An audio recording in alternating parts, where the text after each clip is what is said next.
और सीधे रुख कर लेते हैं चंडीगढ़ का। Deputy CM Dushyant Chautala press conference कर रहे हैं।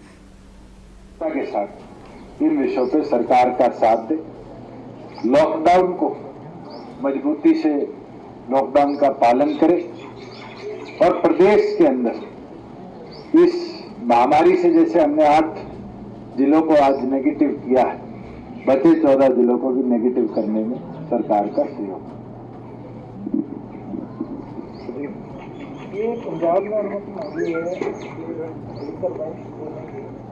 जिस मामले का लाहन पकड़ी गई है और ब्लैक मार्केटिंग भी आपके सामने आई हुई है, तो क्या कुछ समय के लिए प्रदेश सरकार भी सोच रही है कि लिकर वेंट को खोल दिया जाए ताकि नकली शराब या और तरह से लोग जो हैं पिकअप जो है हर जगह इस्तेमाल करें?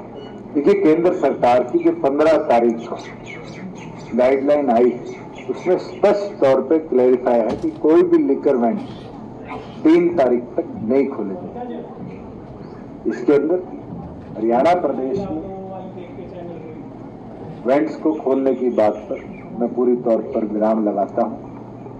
बिल्कुल, अगर केंद्र सरकार अपने डिसीजन को रिवाइज करती और हमें लगता है कि और प्रदेशों के अंदर इसको शुरू किया जाए, प्रदेश सरकार फिर उसके बाद ही अपना फैसला।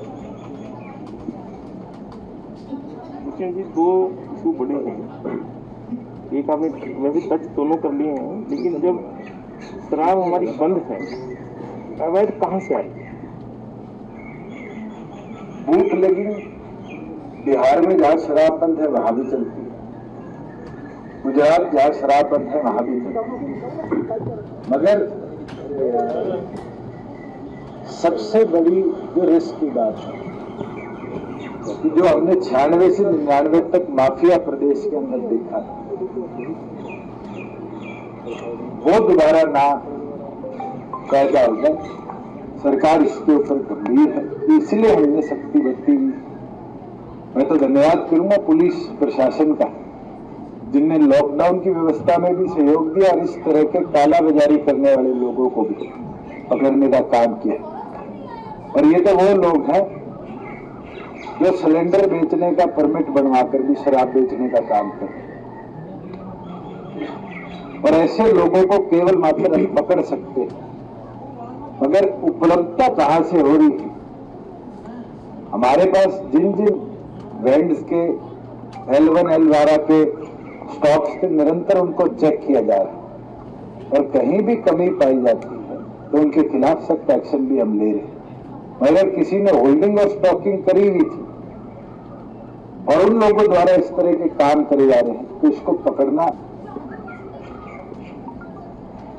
बड़ा इम्पॉसिबल सा हो जाता है, क्योंकि फिर आपको एक एक घर की इंस्ट्रक्शन लेनी पड़ेगी। और इस व्यवस्था पे आज हमारे पास इतना पुलिस प्रशासन और मैन पावर नहीं है जो हेल्थ टीम्स के साथ जाकर भी इंस्पेक्टर नाकों पर भी बैठे, फ्लैग मार्चेस भी करे, और अब एक नया प्रयोग हमें करना पड़े टाइप।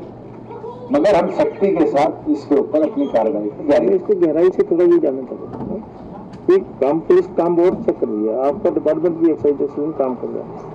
हम थोड़ा सा बैकग्राउंड में नहीं जा रहे, जो शराब पकड़ी गई है तो पता ना कौन से मार्का की है, कौन सी कंपनी की है, ये इनसे क्यों नहीं पता कर रहे हैं हम उनसे, तो कहाँ से लेके आए हैं? मेरा मैं तो कह रहा हूँ कि एट सोर्स क्यों नहीं जा रहा? अभी तो पकड़ा जा रहा था, जो पकड़ी गई उनके बैच नंबर्स को मैच किया जाता है। हाँ। उनके सेल परचेज को मॉनिटर किया जाता है। मगर जो 2019 की प्रोडक्शन की है, आज उसकी प्रोक्योरमेंट, उसकी डिस्ट्रीब्यूशन को मॉनिटर करना मुश्किल है। 2020 के मार्च के बाद की अगर प्रोडक्शन की पाई जाती है तो मुकदमा फिर जो डिस्टिलर्स हैं उनके विरुद्ध हम करने का काम करें। ये जो हड़ताल किए हुए हैं और अभी भी खरीद नहीं हो रही जिन जिलों के अंदर, तो क्या कोई और साधन से वो खरीद करवा रहे हैं? मैं तो एक चीज कह सकता हूँ कि उनकी मांगों को सरकार ने निरंतर माना है। उनकी एक समस्या थी कि इस महामारी के अंदर हम नए खाते कैसे खोलेंगे, हमने उनको पुराने खाते ऑपरेट करने की परमिशन। मगर किसान को उसके खाते में पैसा देना और प्रॉपर टाइम बाउंड मैनर के अंदर वो पैसा पहुंचे, ये हमारा प्रयास है। इसको सरकार हर प्रयास से मॉनिटर भी कर रही है और 5 दिन के अंदर किसान को उसकी पूरी दाम देने का काम। लेकिन आप भी कह रहे हैं ना कि उनके माध्यम से करवाई जाए पेमेंट। हमने केंद्र सरकार से आग्रह किया था कि जो फार्मर अपनी क्रॉप को डिले लेकर आता है एफसीआई को उसका बेनिफिट भी होता है, क्योंकि उसके ट्रांसपोर्टेशन, उसके होल्डिंग चार्जेस के अंदर कहीं ना कहीं केंद्र सरकार को फायदा मिलता है। पंजाब ने भी हमारा प्रपोजल भेजा था, केंद्र सरकार द्वारा अभी तक उस पर कोई भी निर्णय नहीं लिया गया। आगे अगर कोई आता है तो उसका बेनिफिट हम ट्रांसफर करने का काम। और हरियाणा वाले पास से कोई बेनिफिट नहीं देगा आज के दिन तक किसी भी प्रदेश के अंदर केवल मात्र हरियाणा ही स्पष्ट शब्दों में कह रेवेन्यू सोर्स नेगेटिव, ये आप सबको भी समझना पड़ेगा। चाहे रिसीट्स ट्रांसपोर्टेशन की हो, चाहे रिसीट्स रेवेन्यू की हो, चाहे रिसीट्स पावर की हो, चाहे रिसीट्स एक्साइज की हो, चाहे जीएसटी की हो, हर प्रकार का उद्योग बंद है। किसान भी आज जानता है, हम सब भी जानते हैं कि प्रदेशों को बैक टू नॉर्मल लाने में भी कितना टाइम भी लगेगा और जोर भी लगेगा। और उसके अंदर हम तो केंद्र सरकार से भी आग्रह कर रहे हैं कि जिस प्रकार से उनने लेबर के लिए आज उनने फार्मर को 2,000 रुपया अप्रैल के अंदर देने का काम, बैक टू नॉर्मल लाने के लिए भी केंद्र सरकार इस पर निर्णय लेने का काम। आपने ये कहा ना कि स्पष्ट तौर पे हरियाणा का नेगेटिव रेवेन्यू है रिसोर्स, हम किसान को हरियाणा की तरफ से कोई पैसा नहीं देंगे। किसान के दाने का 1925 रुपया जो उसका हक है, एमएसपी 2.5% आड़त जो हमारे आड़ती भाई लेते हैं, जो कि सिर्फ गेहूं की लगभग 450 करोड़ के आसपास है, उसमें 1 रुपए की भी कटौती नहीं करी जाएगी। 22,000 करोड़ रुपया तो किसान का और लगभग 350 करोड़ रुपया आड़ती का हम दूसरे दिन जैसे ही गोदामों में गेहूं पहुंचेगी उनके खाते में ट्रांसफर करेंगे, उसको 1 सेकंड भी नहीं रोका जाएगा।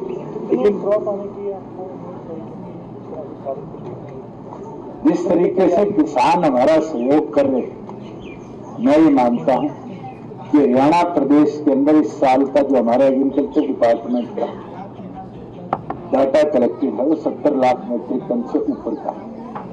और अगर हम फेस्ड मैनर में जिस तरीके से 1 लाख के लगभग मेट्रिक टन पहले दिन आई, 2 लाख के लगभग मेट्रिक टन दूसरे दिन आई, हमारी average 2-2.5 lakh metric tonne daily की प्रिक्योरमेंट रहती है। ये पिछले 5 सालों का हमने डाटा एनालाइज किया है।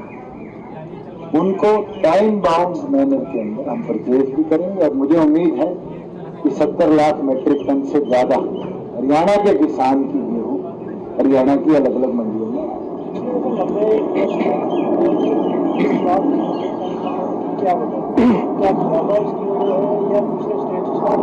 देखिए कई जगह स्पेशल रिकवरी भी करी गई, अलग अलग फेस्ड मैनर में किसान को उनका मुआवजा भी दिया गया।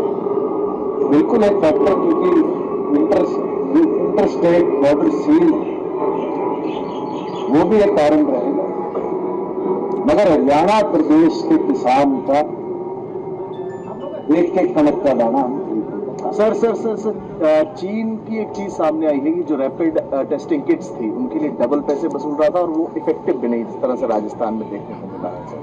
हरियाणा सरकार ने कोई 1 लाख टेस्ट किट्स का कोई ऑर्डर कैंसिल किया है, और क्या कहेंगे आप जिस तरह से डबल रेट्स जो हैं वो चीजों के वसूल रहा है? देखिए चीन की किट्स हमारे पास आई नहीं है, इसका तो निर्णय और इसकी रिपोर्ट तो हेल्थ विभाग आपको बेहतर दे पाएगा। जी